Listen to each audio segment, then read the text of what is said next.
Од пензиите одиме во катастар. Колишката Рената Блажевска во живо е денес таму да видиме каков е во моментов редот, какви се условите и се разбира дали има честа фреквенција на граѓани токму во овој катастар каде што и се бараа дозволи за сите имотно правни решенија, меѓу другото и колкаво е чекањето за добивање на документи, сите одговори ќе ги добиеме од раководните лица. Рената, добро утро. Добро утро, Елена, до тебе и до гледачите на СК Македонија. Имотно-правните односи, легализацијата, хипотеките, катастарските планови, сето тоа се предмети за кои граѓаните се обраќаат во Агенцијата за недвижности на Скопскиот катастар, односно државниот. За да ја информираме јавноста за овие прашања, во моментов ова утро се наоѓаме токму во катастарот во Скопје, а со мене е директорот господинот Борис Тунџев, со кого ќе поразговараме за поволностите и забрзувањето на пристапот на услугите на граѓаните.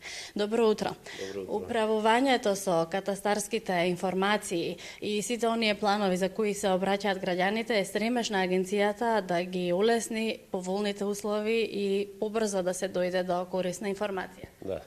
Добро утро на гледачите на телевизија Сител и на утринската програма. Секако предизвик е и основна цел на Агенцијата за катастар на недвижности нудење на безпрекорни услуги према граѓаните во цел на остварување на нивните права во најбрзо можно време. Системот на Агенцијата за катастар на недвижности е целосно компјутеризиран, како по однос на услугите кои што ги користат големиот број на граѓани, така и по однос на професионалните корисници кои што се директно поврзани со системот, со ЕКАТ шалтерот на Агенцијата за катастар на недвижности. Од изминатиот период, откако јас сум назначен како ВД директор на Агенцијата за катастар на недвижности, можеме да се пофалиме со бројката на драстично намалување на бројот на предмети, кои што, да кажеме, за ориентација во месец август изнесуваше на 4700 нерешени предмети. Во овој момент бројот на предмети кои што моментално се во фаза на обработка за граѓаните изнесува само 700, значи драстично намалување. Тоа е еден подстрек и добра информација за граѓаните дека Агенцијата за катастар на недвижности совесно ќе ги извршува во иднина своите обврски, односно спроведување на нивните права во јавната книга.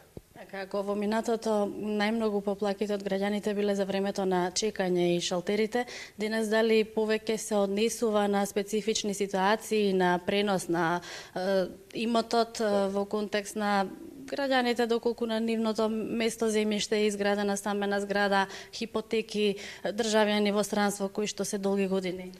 Видете, нема специфични и неспецифични работи во нашиот делокруг од работа. Секој предмет си е собствен по својата тежина, меѓутоа нашите вработени максимално професионално се трудат да одговорат на барањата како на правните лица, така и на останатиот дел од граѓаните. Бројот на денови на чекање се трудиме да го сведиме на минимален број на денови, односно она што е во законска рамка предвидено. Дури ние веќе се сведуваме на работно ниво, секојдневно, тековно. Тоа во превод значи дека поднесените барања на граѓаните ќе се решаваат ден во ден.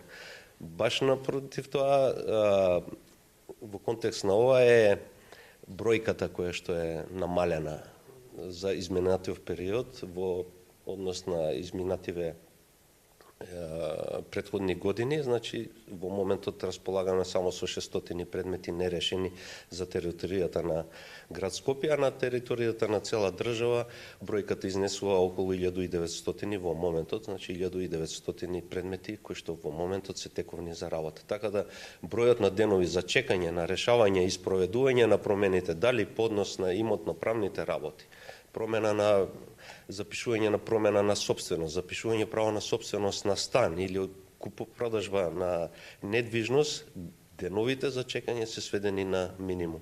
Така да апелирам еве и до граѓаните да не ги злоупотребуваат со информации дека предметот е тешко да и се реши.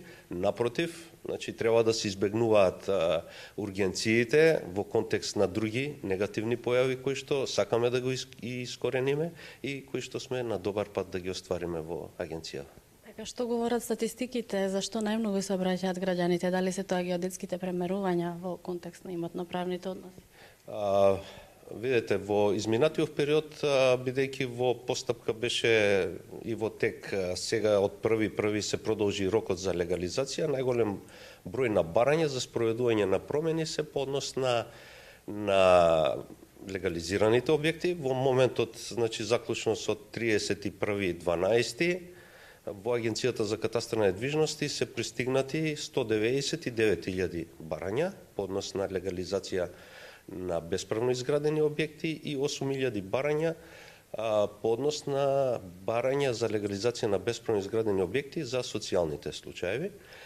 Во идниот период очекуваме зголемување на бројот на поднесени барања за запишување на правата на инфраструктурните објекти. И тука во моментот работиме на низа законски измени кои што ќе го олеснат запишувањето на правата на инфраструктурните објекти како дел од катастарот на недвижности. Така да во актуелна е инфолинијата, сакам да ги информирам јавноста дека во досегашниот период инфолинијата работеше со редовно работно време до 16:30 часот. Планираме од 1.3. инфолинијата да работи двосменски, како што работат и шалтерите во Центарот за катастар на недвижности, односно двосменски до 20 часот секој ден. И увидот за граѓаните до каде е постапката секако е овозможен преку интернет и сите оние корисни информации. Така, со самото поднесување на барањето за запишување на било која промена по однос на правата запишани во јавната книга, граѓаните тековно можат и имаат увид во која фаза е нивната постапка. Така да, целосен и комплетен увид во услугите кои што ги нуди Агенцијата за катастар на недвижности со цел еден транспарентна услуга во интерес на граѓаните побрзо да си ги решаваат. Знаеме дека имотните прашања се едно горливо прашање кое што секој треба да си го има решено. И во служба на граѓаните, јас ви благодарам за ово утринско вклучување и за корисните информации кои што ги споделивте. А за нашите гледачи да најавиме, господинот Тунџев ќе биде гостин во емисијата Дневен ред во петок, каде граѓаните ќе можат да се јават и да ги постават своите прашања. Студио? Токму така, Рената. Многу ви благодарам на вклучувањето. Ова беше само најава, инаку во петок на Дневен ред, како што спомена колешката, кај колегата Александар Блажевски, сите ваши прашања ќе имате можност да бидат одговорени, се што ви интересира во врска со имотно-правните прашања и се разбира поврзано со работата на катастарот на Република Македонија.